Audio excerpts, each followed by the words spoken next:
Hello, this is Julian with Coffee Reviews, and today we'll be reviewing the Finca Costa Rica wash processed Colombia from Botz Coffee. And there's the bag right there. And Botz, based out of Whiting, Indiana. And they're a coffee roaster that's appeared on this channel on numerous occasions, including our recent review of the Nare, an anaerobic natural processed Ethiopian coffee. And when purchasing that coffee, I decided to add this one alongside it, as I did feel I needed a wash processed coffee to balance out the more processed coffee as well. And this one did sound the most like my profile sort of coffee among the releases at the time. So it'll be interesting to see how this one turned out, as this right here is day 42.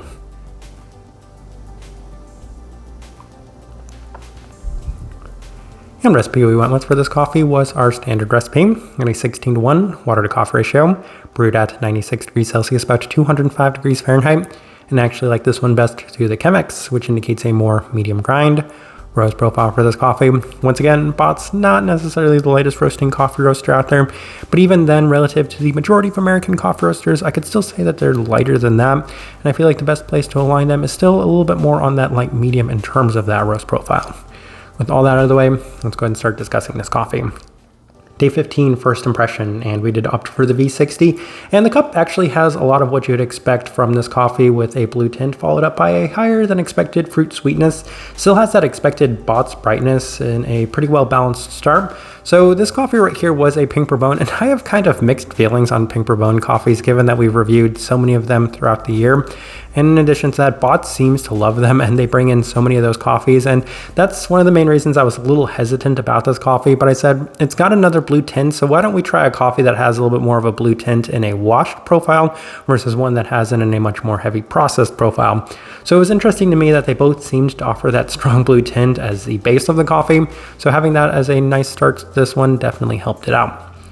Day 18 through the Chemex, and the cup is very interesting as it does have a pretty high level of definition in a number of aspects, including the listed blueberry aspect and more of the candied sweetness, so that's consistent among the two coffees that we were trying out from them.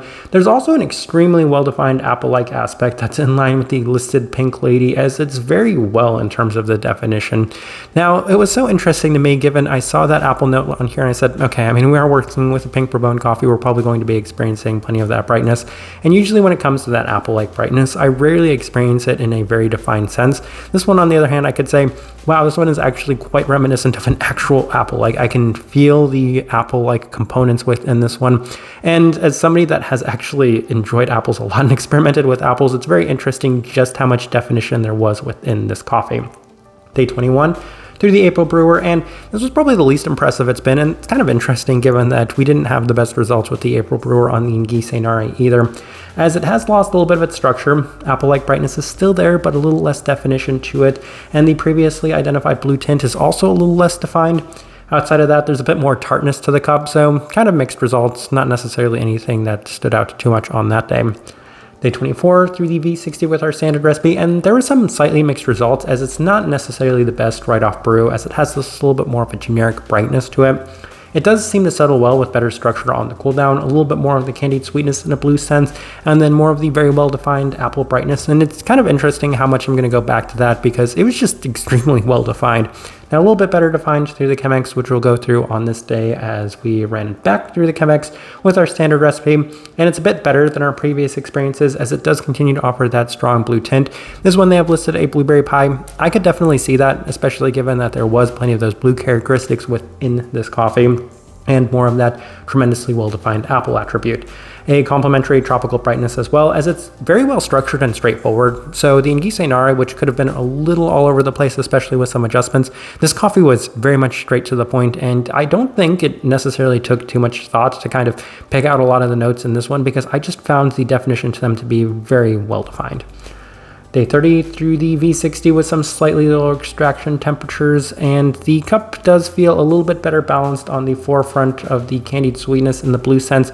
The apple brightness is slightly toned down, allowing for more of the focus on the blue aspect, so I kind of liked that, but I really appreciated the definition that was present in the apple-like components of this one, so I said, while I like the blue tint being maybe a little bit more at the forefront of this coffee, let's go back to what we had, and we went through the Chemex with our standard recipe, and this was the best it had been. Wonderful structure yet again. It has a better onset blueberry-like sweetness to the cup and much more of the candied sense to it as well.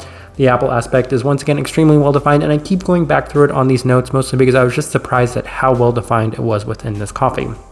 Day 36, final notes we have through the Chemex. It's been pretty consistent since we made the adjustments to stick through the Chemex, and it's not necessarily the cleanest on this day, as it does have a slight bit of that Colombian coffee heaviness to it, a little bit more in that berry sense, but there is still a very nice definition to the fruit profile with that notable blue tint yet again. Candied sweetness, slightly bitter citrus, the apple brightness, and of course a slight mango-like component that was also present. I think they have some sort of tropical note listed on here. But yeah, that's the experience of this one. Let's go ahead and put up the tasting wheel so you can see what we're getting. And a lot of level 4s, so let's go through those, and we will start with the cleanliness level 4. I did mention that it's not necessarily the cleanest coffee that I've ever had from Botz, and a lot of that has to do with the fact that it does have a little bit of that Colombian berry-like feel to it, which at times can remind me of some of the more heavier Colombian coffees in general. Even then, I can't really take anything away from it, especially given just how much structure and definition there is to a lot of the flavor profile within this coffee. So I don't think it was ever at risk of losing its level 4. It's a very clean coffee by most standards and how you would look at this one.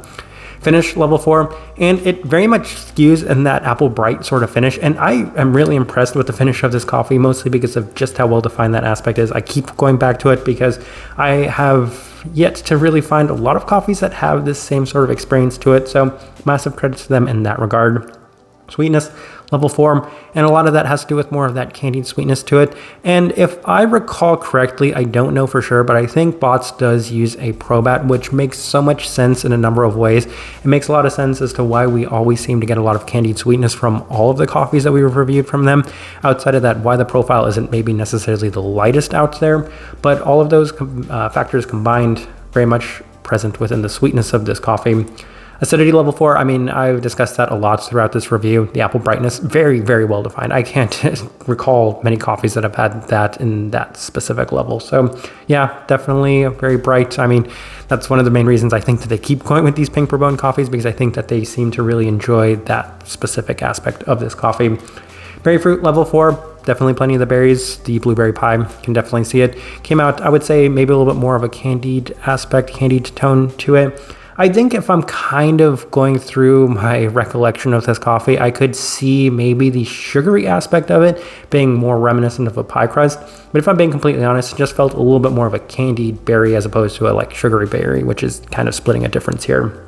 Citrus fruit, level 4, and that's where I lumped the apple because it's the best place to put the apple component within this one. But even then, equally as pronounced and defined as the blue tone to this coffee, so level 4 definitely justified.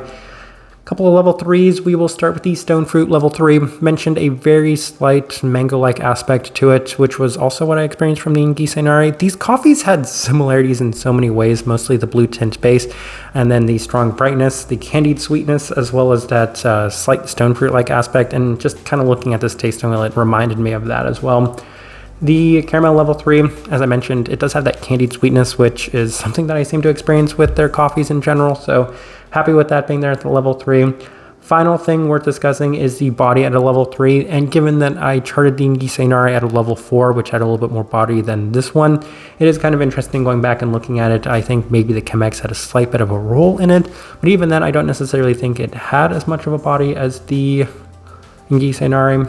So as I'm looking at this tasting wheel, I do think it is a pretty good representation of what I was getting from this coffee. All right, so my overall thoughts and impressions of this coffee. I did like this one a little bit more than the Ingisenare, and I feel like it's because it had a lot more stability and consistency to it. And I think as far as Botz coffees go, I think that some of the ones I've had in the past, most notably the Mejorado coffees, I've enjoyed a little bit more than this one. But in general, when it comes to Botz, I don't think I've had a coffee from them that I've ever actually been disappointed by. I feel like there is a very high floor for a lot of their coffees, this one also being along that same line, as it had great components for it for being just kind of a, I don't want to say run-of-the-mill coffee, but we have another wash-processed Colombian pink bourbon coffee here that we're working with, and there were a lot of positives to take away from it. that enjoyable blue tint, that candied aspect. I'm seeing the candied aspect most specifically as being a consistent theme within their coffees. In addition to that, plenty of brightness and just very well-defined structure to it. So a lot of really nice positives to take away from this coffee. Once again, I don't think it's going to end up being one of my favorite coffees from the entirety of the year, but for the entirety of the time I was drinking this coffee, I was saying, you know, I'm enjoying it and I am looking forward to drinking this coffee. So massive credit to Botz once again, as I'm yet to have a coffee from them that I haven't liked. Type of person I would suggest this coffee to. I feel like a couple of places we should start, first of which being the brightness, because if you like your pink bourbon coffees, because they do tend to have that brighter aspect to them, especially in terms of an apple-like component, then that's the first place I want to start, because this one felt a little bit more unique just because of how much definition there was to it. Outside of that, the blue tones that are also present within this coffee, so if you maybe like a little bit more of those blue-like aspects of Ethiopian coffees, then this one also is offering that, coupled with plenty of candied sweetness as well, and really nice clarity. Then I feel like this one's a pretty good fit, and also the best way I can leave this review. If you by chance had an opportunity to try this coffee, I'd love to know your thoughts and impressions of it as well. If you're enjoying the content, give this video a like, subscribe if you're not already subscribed. This right here has been a review of the Finca Costa Rica wash processed Colombia from Botz Coffee. Thank you for watching.